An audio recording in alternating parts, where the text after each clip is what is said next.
Although the organic movement in Britain originated as an aristocratic brand of fascism in the mid-20th century, my belief in previous videos discussing this was that aristocratic ideology has now moved on to rewilding, and as such the organic movement today probably doesn't have the same politics that it once had.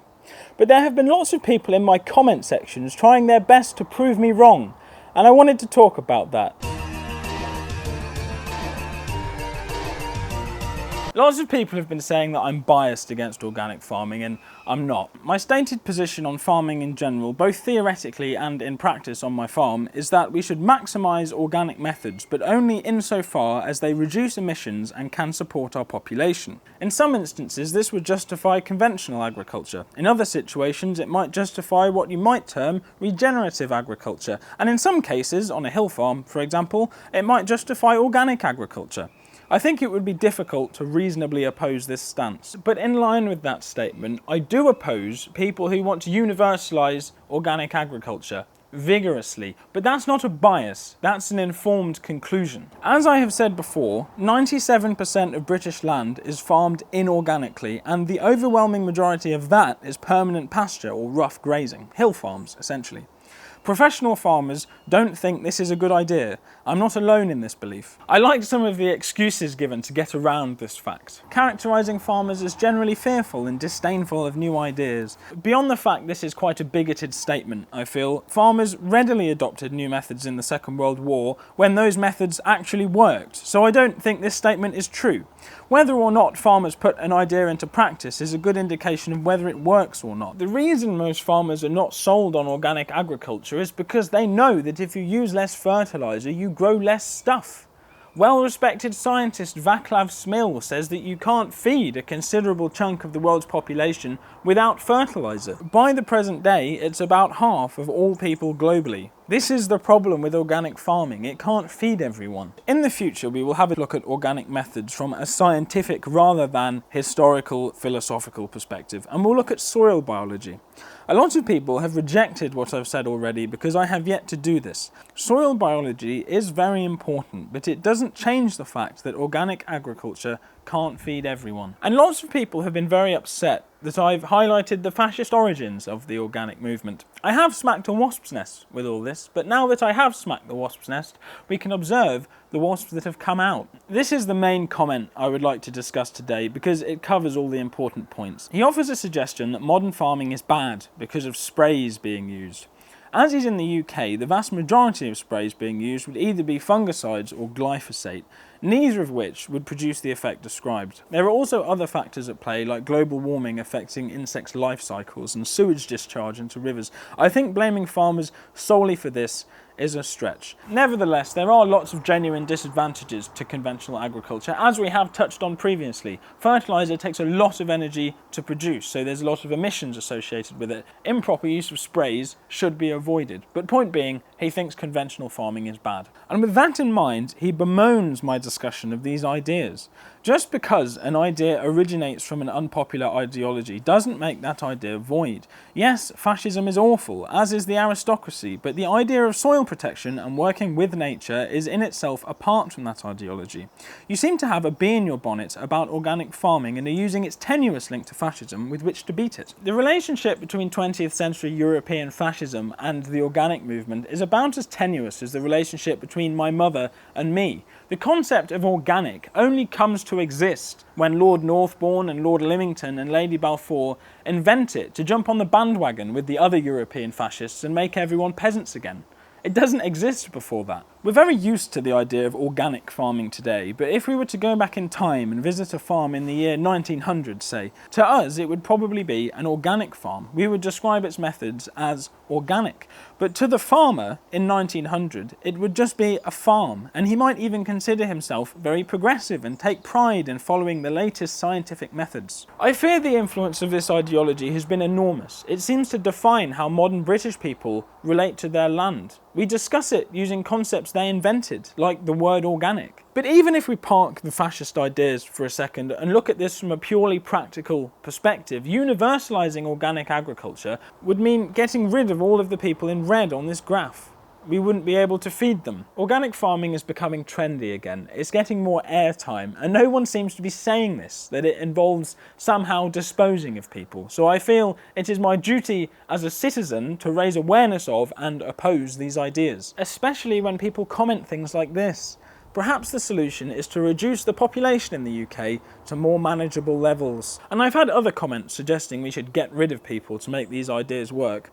Organic agriculture can't support as many people as industrial agriculture, and that's actually a marvellous thing, which is surely just evil. So when these people talk about reducing the population to make organic agriculture viable, what sort of a decrease are we looking at? Just rough maths here, but in Britain we have about 69 million people and we import 46% of the food we consume. Organic crops are likely to yield somewhere in the region of 20 to 50% less than normal farming. We'll go down the middle and assume that converting all British farming to organic would cause a 35% decrease in output. So to have a self-sufficient organic British society, we would have to decrease the population by 46% and then again by 35%. That would be a reduction to about 24 million people, or 35% of what we currently have, roughly a third. So in order to have an organic utopian society in Britain, we would have to reduce the population, getting rid of about 2 in 3 of the people that currently live here. This is the idea that these people are toying with. Farming is bad, so we must reduce the population. But what I think is very telling about these people is that if they were so concerned about overpopulation and the number of people reliant on the Earth's resources, and they wanted to reduce that, they could lead by example and do the gentlemanly thing, if you catch my drift. That would be a step towards being consistent in their belief system. But they don't do that. These people are still here taxing the Earth of its resources every day and leaving comments beneath my YouTube videos. We can therefore deduce that when they talk about reducing the population, they don't mean themselves, because they're still here. There is another group of people that must be reduced. But then they need to justify that. How come they get to stay part of this smaller organic human civilization while this other group of people, however defined, needs to be reduced? Something must make those people inferior, so they don't get to be preserved. So it annoys me a little bit when people say that the link between this ideology and fascism is tenuous, when they advocate either explicitly or by implication disposing of millions of people in the same passage. It's a fine line, isn't it? The apple doesn't fall far from the tree, even if the apple has no conception of what the tree actually is. Apples can't think. And before I get comments saying that I've made a straw man argument because he hasn't actually said these things, it is implicit. If you're talking about reducing the population, the next question, inevitably, is who? And the question after who is how. How might we reduce this inorganic majority? Thankfully, reducing the population was a concern of the original organic thinkers, so they offered some solutions. Lord Lymington thought we had too many people in this country for organic farming, and naturally, organic farming is more important than people, so you have to get rid of the people and return society to its natural state. But given how unreasonable that objective is, he comes up with a solution that surprisingly doesn't involve killing people. He proposed we emigrate, spread people from densely populated Britain to the underpopulated colonies, just spread everybody out evenly over the British Empire. And to be fair to him, he did not exclude himself from that. He went to Africa after the war, so there was some ideological consistency in what he said, at least. But of course, this idea is colonialist, which we don't like, and his reasoning for it was profoundly racist. He thought British people needed to take every opportunity they could to seize land and breed, else they would die out. In general, nearly all the dominions can only point to vast spaces underpopulated and overexploited, yet they are faced along the whole Pacific with the menace of teeming yellow and brown races. These races are land hungry. It is therefore right on biological grounds that we should populate the dominions. We must replenish our blood. Not a very nice man. But besides that, I don't think this idea would work today, partly because most of the world, half of it in fact, now relies on fertiliser. It is a crazy idea. He's a madman. But as it doesn't actively involve killing people, we could consider this preferable to some other methods that you might use to reduce the population. Perhaps these people would reduce the population with some sort of family planning regime, which again wouldn't involve actively killing people, but it does raise some questions. Who would get to decide who can and can't breed? Perhaps a blanket one-child policy would remove the potential eugenic elements of this, but it would still be quite invasive invasive. I'm not sure people would go for that. And it would take generations to have the desired effect, which I presume would be too slow for these people. They normally talk with a great urgency because the soil is running out, which, to be clear, it's not. You can regenerate soil if you know how to look after it. History offers lots of horrific examples of people rounding up certain groups to reduce the population in service of some perceived greater good. You could argue that the displacement of the Slavic population in the Second World War to create a German Lebensraum was such an action where the desired end was organic agriculture. You would hope this type of action was out of the question, but the original members of the organic movement were pretty keen on Nazis. I'm not really into Marvel films, but I understand this is essentially the philosophy of Thanos, the big baddie who thought that half of all people should be removed. Maybe if these people can collect all the little stones in the Golden Glove, an organic paradise is just a snap away. Next to Thanos in the thumbnail, I've put Lady Balfour, one of the fascists behind the organic movement, who is still the idol of the Soil Association. I included this because I thought she looked very friendly in this picture, the sort of person you would trust to do some ham-fisted social engineering. But I presume the go-to method to reduce the population would just be to impose an organic agriculture and cause a famine, because that is what these people directly argue for. Impose an organic agriculture, the food supply shrinks, and within a couple of years the population won't be as big. But I think that even if you believed that you would not be affected by this change and would not be one of the many people who starved to death as food suddenly became absolutely unaffordable, it's difficult to see that this idea would work. If the food supply fell by 2/3, in the time between the people running out of food and the people dying, they will come out of the cities and hunt down all of the people who still have food. I don't think civilization would survive that. Someone who agrees with me here is Lord Lymington, surprisingly, whose book Famine in England is primarily concerned with avoiding famine, not because he thinks the people deserve to be kept alive, but rather because he thinks if we run out of food, the scum in the cities will riot until everything is destroyed, and that will be the end of civilization. Starvation is the advance guard of panic, disease, and civil war. It is the herald of the new dark ages. Not much of a stretch, I don't think. A stopped clock is right twice a day. When genuine famine occurs, nothing remains but every man for himself. Let us consider famine in England in whatever form it comes. First of all, in every great city there is a scum of subhuman population willing to take any chance at a breakdown in law and order. After the towns have been looted, a swarm of starving, diseased and desperate population would spread itself over the surrounding countryside, glad of grass and dead rats to eat, killing and devouring like locusts any living thing in its path. I see an argument occasionally which is that conventional agriculture should be opposed because it causes hunger, which is Lymington's argument in Famine in England. He thinks an organic society would be stable. This is, however, not reasonable. There are lots of problems with the food system at current, but if we went organic, the food supply would fall enough that those problems would suddenly seem rather insignificant. People forget that food used to be a lot more expensive relative to incomes only a handful of decades ago, and also that further back in time, bread riots were normal here and considered part of our national character. Food shouldn't be taken for granted. While we're here, I just wanted to clarify a point about blood and soil that I didn't explain very well in the episode about Albert Howard. I said that the quote displayed on the Soil Association's website was blood and soil ideology. The health of soil, plants, animals and man is one and indivisible. Some people were upset that I claimed this was blood and soil. This chap said it was intellectually bankrupt of me. But it is blood and soil. This quote might look reasonable at first glance. Soil health is important, but nutrition is central to human health, not soil. If you're made ill by the food you eat, some complication from obesity say, and you go to the doctor will tell you to fix your nutrition.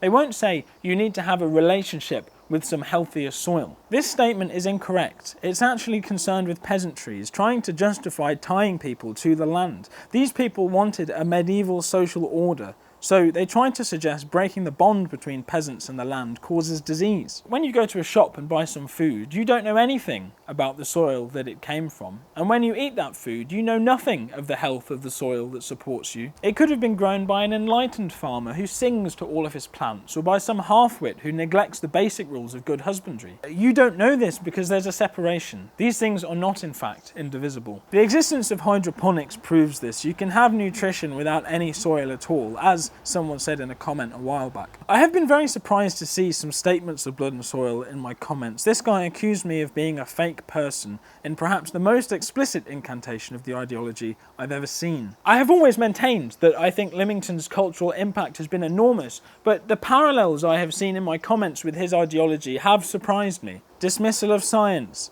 an anti-capitalist sentiment directed unfairly, I would argue, at farmers because money is tarnishing the land. In service of an organic agriculture, this is what he believed. These comments have not impressed me. People seem prepared to knowingly push for awful things, and they've justified that to themselves with some strange suggestion that they see things as they really are, and have access to some truth hidden from unenlightened people like me. This isn't a bias from me. I have thought it through. Willfully causing a famine is a genocide, isn't it, really? Holodomor was not a good thing. Let's not do that again. Lots of people commented stuff to the effect of, well, those people were fascists, but I believe all this stuff, and I'm one of the good guys, so it's not the same when I say it. Our friend is an example of this, I think. It doesn't work like that. I'm sure we can all agree that reducing the population as an act in and of itself is not a desirable thing. Even if you were to do it without actively killing people with some paternalistic birth control measure, it would still cause suffering. That is not a desirable thing. But people feel comfortable suggesting that we reduce the population because they are doing it in service of a higher objective. Reducing the population, bad, but it's for a sustainable organic society, and that justifies it and makes it okay. But this is how it happens. The original organic movement, Lymington and his friends, thought they were the good guys. Lymington was trying to save his nation and his culture and everything that was good from the inevitable destruction of modernity. He thought the world had gone mad. Fascists think they're the good guys. That's how they justify pushing for stuff that at first glance seems really unpleasant, like reducing the population so that an organic system of agriculture might work. Point being, if you're someone who watches these videos and thinks, I don't really like what this guy says, but in order for what I believe to work, we'd have to get rid of millions of people.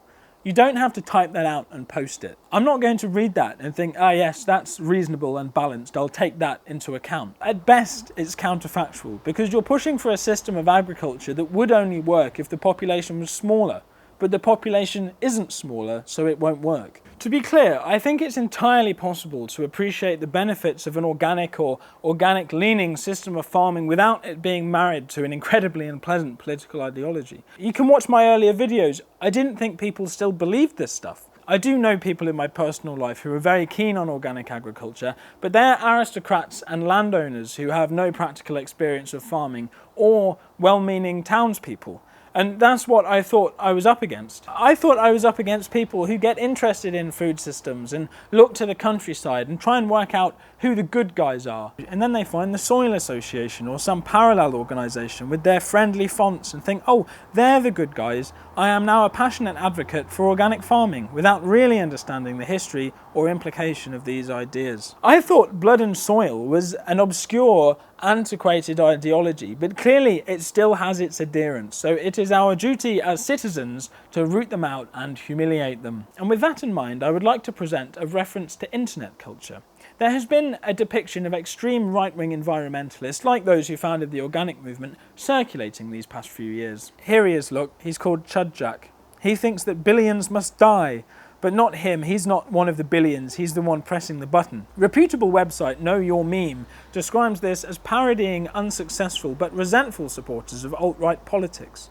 The meme references the concept of depopulation, a deliberate reduction in the human population size which theoretically pursues making human life on Earth more sustainable. The organic people are Chudjak. Now, of course, I've also had lots of very intelligent comments on the matter, and it would be unfair not to include them. Any worldview that takes social hierarchy for granted can degrade into fascism. Striving for a horizontal society is the way to avoid it. If you've come to terms with the fact that some people need to be reduced to enact your ideology, then you're not doing this, or this one. My dear friend, your mistake is to think that great famines are not the intention of the people who defend the end of modern farming. Some people really want to reduce the human population, People dying is a feature of the climate agenda, not a bug. I would like to distance myself from the latter part of that comment in that while eco-fascism doesn't seem to be particularly concerned with preserving human life, I think we can have, or rather we need, a progressive environmentalism that involves a cheap food policy set within industry-wide emissions targets. The organic ideology does the opposite of that. It's not designed to fight climate change, it predates those issues. I've also had some wonderful comments from people in the organic world who agree that it cannot be universalised, which I appreciate. Some people have noticed a cultishness in their attitude. Is it a cult? I put that question to you. Let me know what you think. But irrespective, I think we can deal with the problems of climate change and the food system without falling into the massive pit dug by 20th century eco-fascists. Subscribe and I'll talk you through it.